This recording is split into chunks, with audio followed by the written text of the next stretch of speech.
Ladies and gentlemen, brothers and sisters in Christ, today we speak of a word that cuts deep into the soul, a word that stirs up memories, wounds, and moments we try to forget: betrayal. But not just any betrayal, betrayed by his brothers, not enemies, not strangers, not competitors, brothers, his own flesh and blood. Joseph was a young man full of promise, a dreamer. God had placed a vision in his heart, a divine glimpse of destiny. But while he was dreaming of favor, his brothers were plotting his fall. They envied his coat, but they couldn't wear his calling. So they stripped him of both. They threw him into a pit. They sold him for pieces of silver. They lied to their father and went on with their lives. And Joseph, he was left to wonder, why have those closest to me caused me the deepest wounds? Have you been there? The betrayal that sent Joseph into slavery wasn't the end of his story. It was the beginning of God's unfolding plan.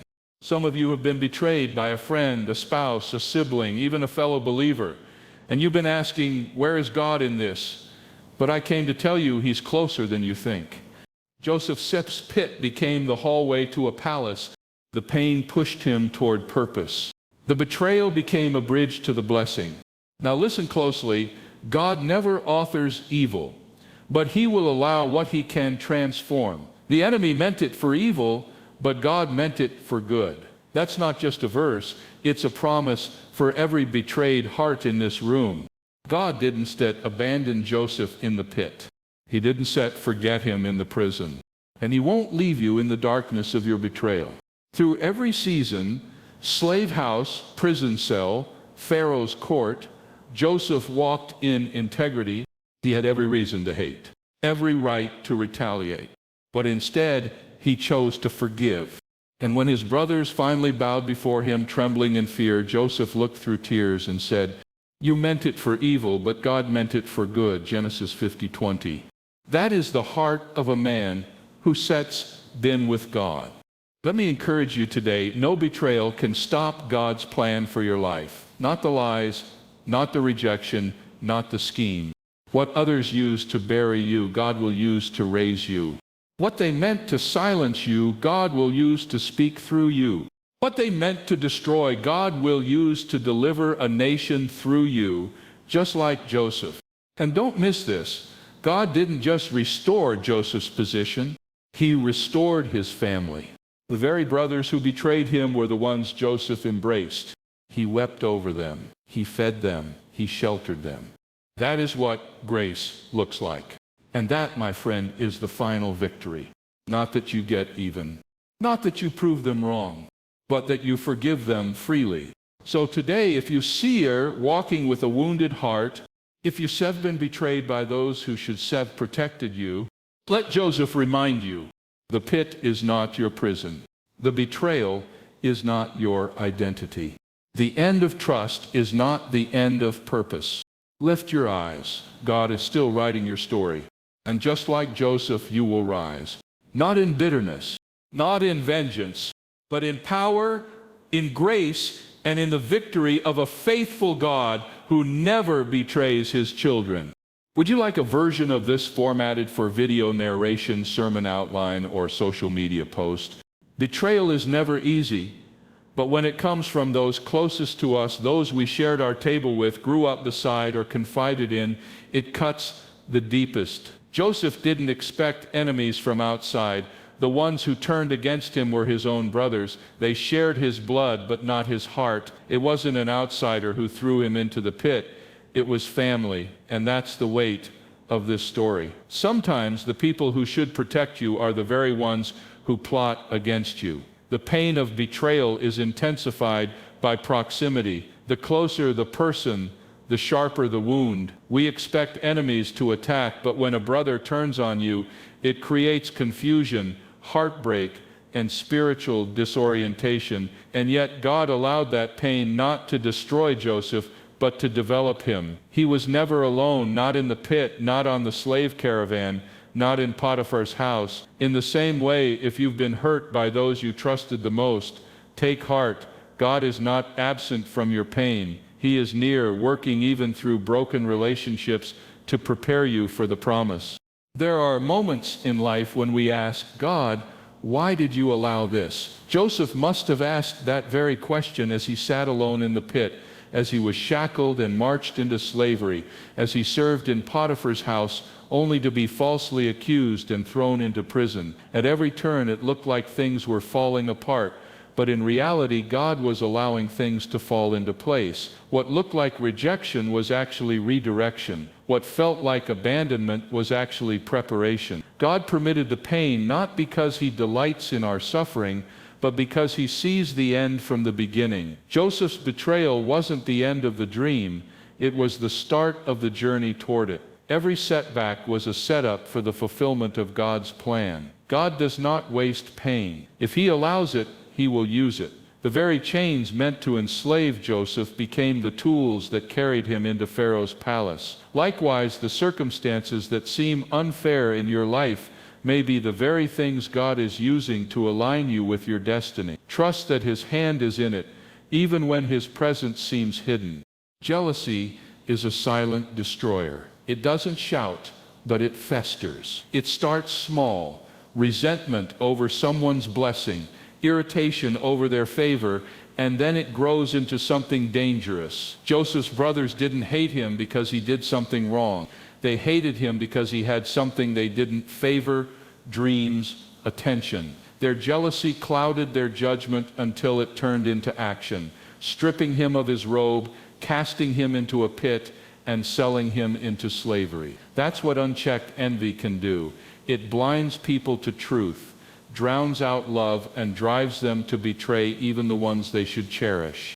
And that same spirit is alive today. It ruins families, splits churches, poisons friendships. It turns hearts hard and keeps people from celebrating what God is doing in someone else's life. But here's the truth: someone else's blessing is not your burden. Someone else's success doesn't subtract from your purpose. God has a unique plan for every individual, and jealousy only delays your ability to walk in it. Joseph's story reminds us that people may envy your calling, but they cannot cancel it. Even if jealousy throws you in a pit, God's purpose will pull you out. When Joseph found himself thrown into the pit, it must have felt like the end. He had just shared his dreams, visions of leadership and greatness, and now he was stripped of his robe and left in a dark, empty hole. But what Joseph didn't realize in that moment was that the pit was not the death of the dream. It was the birthplace of it. God often allows our journey to begin in the most unlikely places where there's no applause, no recognition, and no understanding. The pit is a place of isolation, but it's also a place of divine positioning.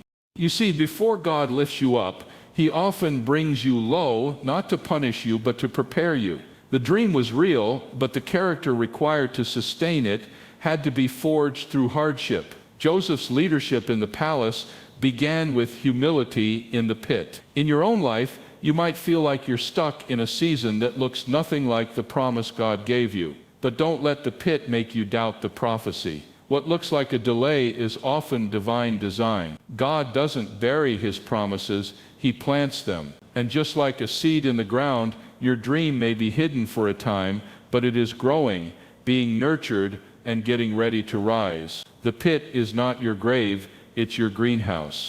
There's a kind of loneliness that cuts deeper than silence.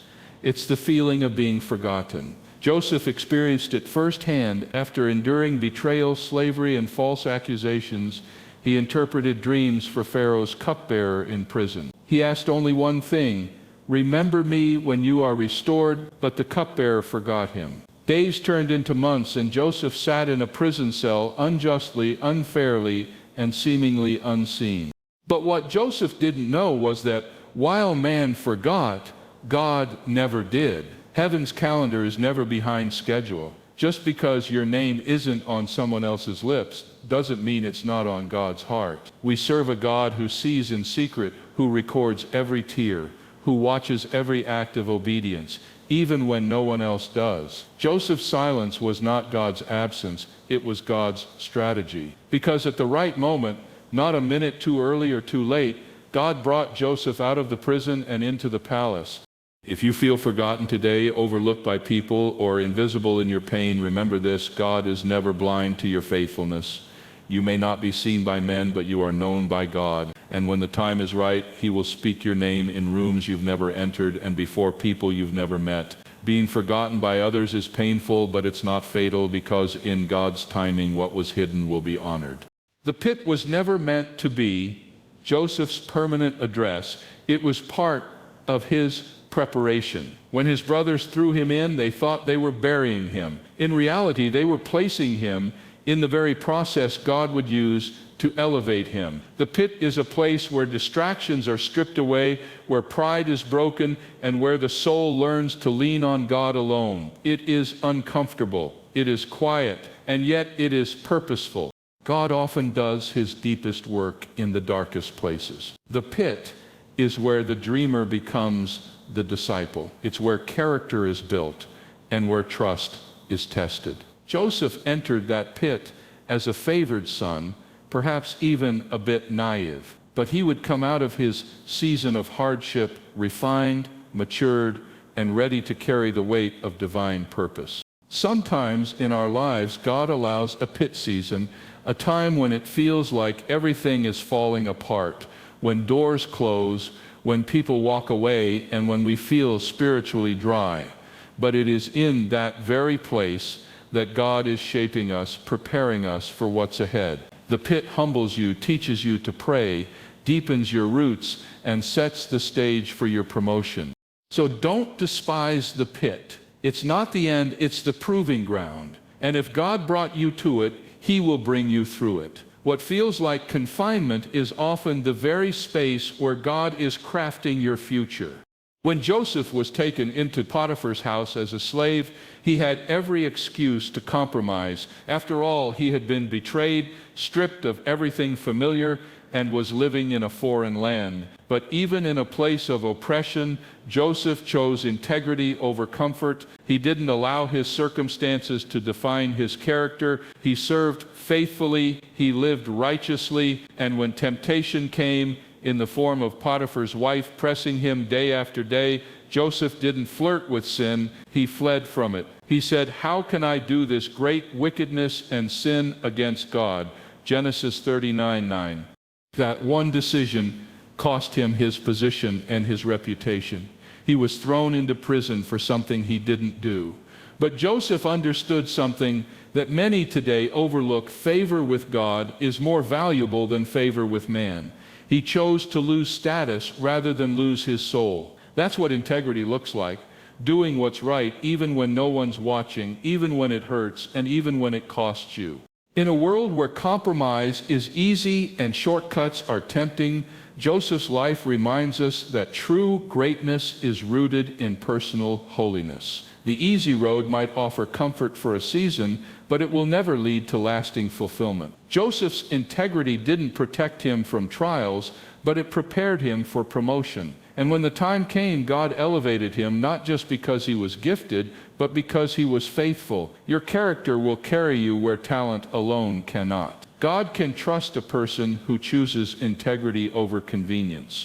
God often does His greatest work in the most hidden places. Joseph's journey is a testimony to this truth. After being falsely accused and thrown into prison, he found himself in a place where no one was applauding him, no one was promoting him, and no one was acknowledging his pain. But it was in that very prison, out of sight and seemingly out of purpose, that God was orchestrating a divine setup.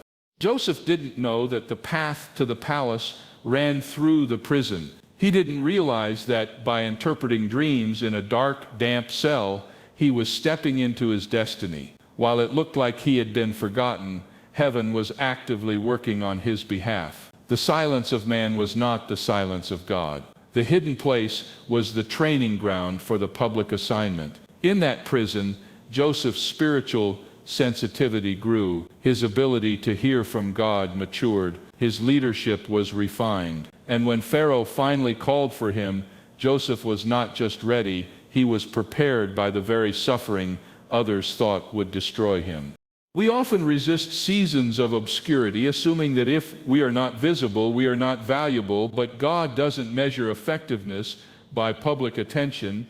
He values obedience in private. The prison seasons of your life may feel like delays, but they are divine appointments. God is building your strength, deepening your dependence, and shaping your soul for something greater. Don't curse the hidden place. Embrace it. Because the same God who allowed Joseph to be hidden is the God who exalted him when the time was right. And when he brings you out, what he has done in secret will become evident for all to see. One of the most powerful moments in Joseph's story is not when he rises to power, but when he chooses to forgive the very brothers who betrayed him. After all the years of pain, separation, and silent suffering, he had the perfect opportunity for revenge. He was second in command over Egypt. His brothers stood before him, unaware of who he was, completely at his mercy. But Joseph didn't repay evil with evil. Instead, he wept. He embraced them. He extended grace they didn't deserve. That is what forgiveness looks like. Not because they earned it, but because Joseph had learned to trust God more than his pain. Forgiveness is never easy, especially when the wounds are deep. But Joseph shows us that spiritual maturity isn't measured by how much you know, but by how freely you forgive. It takes more strength to release than to retaliate. Joseph understood that holding on to bitterness would only keep him bound to the past. But by choosing forgiveness, he walked in freedom and became a conduit of restoration for his entire family. God used Joseph's heart of forgiveness to heal generations. He didn't just feed his brothers physically, he fed them emotionally, spiritually, and relationally. His act of mercy restored a broken family and preserved a nation. If you've been hurt, misunderstood, or betrayed, you may have every reason to hold a grudge. But remember, forgiveness doesn't justify the wrong, it releases you from its control. Let God be the judge. Your healing begins when you release what you cannot change and trust God to redeem it in His way, in His time. That's the path Joseph chose, and it's the path to freedom. One of the most challenging truths we encounter in Scripture is that God's timing rarely aligns with our own. Joseph had dreams of greatness as a teenager, but those dreams didn't become reality overnight. In fact, from the moment he was thrown into the pit to the day he stood before Pharaoh, years passed, years filled with silence, injustice, and waiting, and yet not a single moment was wasted. Because in the kingdom of God, delay is never denial. When Joseph was forgotten in prison for 2 more years after interpreting the cupbearer's dream, it could have felt like God had changed his mind. But what Joseph couldn't see was that God was preparing the throne he would eventually sit on. Pharaoh wasn't ready yet. Egypt wasn't ready yet. And perhaps most importantly, Joseph wasn't fully ready yet. There were still layers of maturity, discernment, and humility being formed in him. We often grow frustrated in our waiting seasons, assuming that God's silence means a closed door, but in reality, He's aligning circumstances, developing our character, and building something far greater than we can imagine. If Joseph had been promoted too early, he wouldn't have had the wisdom to sustain the weight of leadership. But when the appointed time came, God elevated him in an instant, and no one could stop it. The same is true in your life. Just because it hasn't happened yet doesn't mean it won't. God's delays are not rejections, they are refinements. He is faithful to every promise, and when His perfect time arrives, no prison, no betrayal, and no person can prevent what He has planned for you. Wait well, because when God moves, He does it suddenly, and He does it right. When Joseph's brothers betrayed him, their intent was crystal clear. They wanted to get rid of him. They said, "Let's kill the dreamer and see what becomes of his dreams." Their actions were driven by jealousy, fueled by hatred, and meant to erase his future. From a human perspective, their betrayal should have destroyed everything Joseph hoped for. But what they didn't realize is that no act of betrayal can undo what God has already ordained. God took the very thing they meant for harm and turned it into the exact pathway to Joseph's destiny. Their betrayal led him to Egypt. Egypt led him to Potiphar's house. Potiphar's house led him to prison, and the prison led him to Pharaoh. Every step, though painful, was a part of the divine design. What looked like a breakdown was actually a breakthrough in disguise. Because with God, even betrayal becomes a building block. We need to understand that when people turn against us, when they lie, deceive, manipulate, or abandon us, God is not blindsided. He doesn't rewrite his plan in panic. He weaves every detail, even the evil intentions of others, into his greater purpose. Joseph himself testified to this truth when he looked his brothers in the eyes and said, "You meant evil against me, but God meant it for good, to save many lives." Genesis 50:20. This isn't just a biblical principle, it's a spiritual promise. God can use betrayal to reposition you, promote you, and fulfill his purpose in your life. What others tried to use to bury you, God will use to bless you. And when he does, even your enemies will have to stand back and say, "Only God could have done this." Pain is never pleasant, but in the hands of God, it is never pointless. Joseph's life shows us that the suffering we endure today can be the very soil in which our purpose begins to grow. Every trial he faced, every betrayal, every moment of rejection, every injustice was preparing him for something far greater than he could see. God was not just getting Joseph to the palace, he was forming in Joseph the strength, wisdom, and compassion needed to handle the weight of destiny.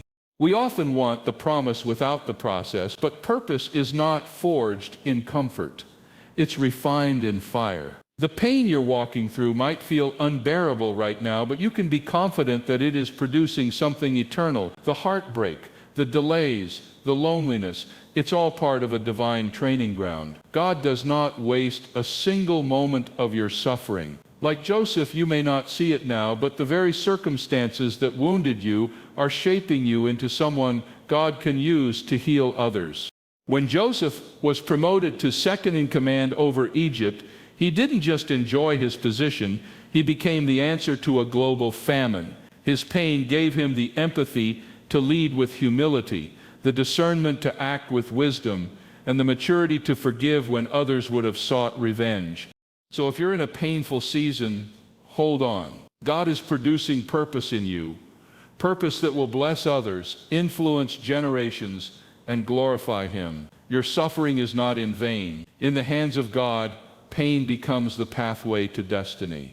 One of the most reassuring truths in Joseph's story is that no one, not even those who betrayed him, could stop what God had ordained. His brothers tried to silence his dreams by getting rid of him, but they didn't realize they were helping fulfill the very destiny they despised. In trying to destroy him, they unknowingly participated in the divine plan that would elevate him. What God plans, no human hand can prevent. No lie, no betrayal, no manipulation, no closed door is strong enough to cancel what the Lord has spoken over your life.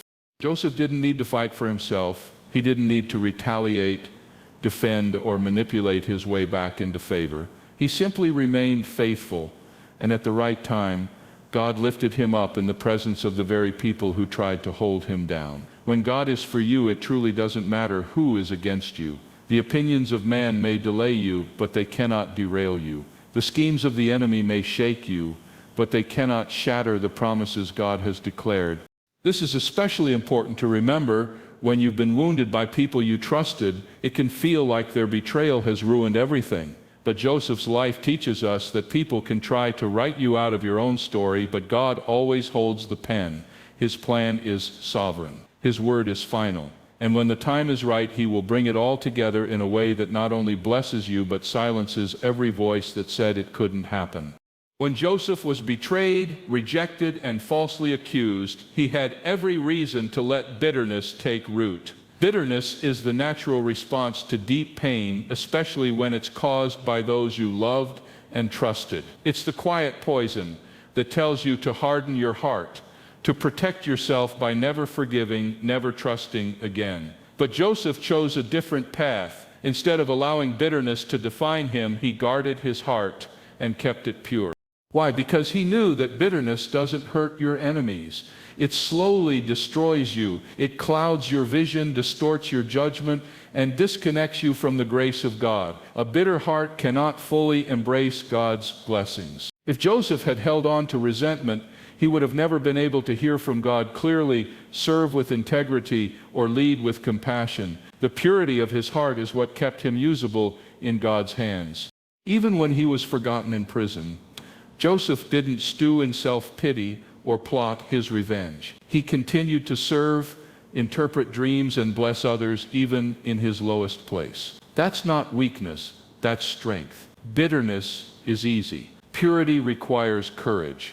We live in a world where offenses come quickly and many carry them for a lifetime. But Scripture tells us to guard our hearts above all else, for everything we do flows from it. Proverbs 4:23. A pure heart invites God's presence, aligns us with His will, and opens the door to supernatural favor. If you've been wounded, don't let the injury become your identity. Forgiveness isn't saying what happened was okay. It's saying you won't let it rule you. Let God cleanse your heart from the pain so He can fill it with purpose. Keep your heart pure even when others plot evil, because your destiny depends on it. Joseph's story doesn't end in the pit or the prison or even in the palace. It ends in restoration and redemption. After years of pain, separation, and silence, God brought His family back together, and what could have ended in vengeance or permanent division instead became a story of healing, reconciliation, and grace. The same brothers who once despised him and sold him into slavery now stood before him in need. And Joseph, instead of repaying evil for evil, embraced them with tears in his eyes. He fed them, clothed them, provided for them, and gave them land. That is the beauty of God's redemption. He doesn't just restore what was lost, He multiplies it. Joseph's journey was painful, but it had purpose. The same pit his brothers threw him into became the platform God used to save them from famine. What started as betrayal ended in blessing for everyone involved. God redeemed the entire story, turning a broken family into a nation preserved by grace. And this is what we must understand. God never writes unfinished stories. He sees the end from the beginning, and His desire is not just to elevate us, but to heal us and those connected to us. Some of you have been through seasons of betrayal, heartbreak, and injustice, and you wonder if any good can come of it. But just like Joseph, if you remain faithful, God will bring it full circle. He will restore relationships, redeem lost time, and rewrite the pain into purpose. That doesn't mean everything will look perfect, but it will be purposeful. And when you look back, you'll see that the same God who was with you in the pit and the prison was always leading you toward redemption.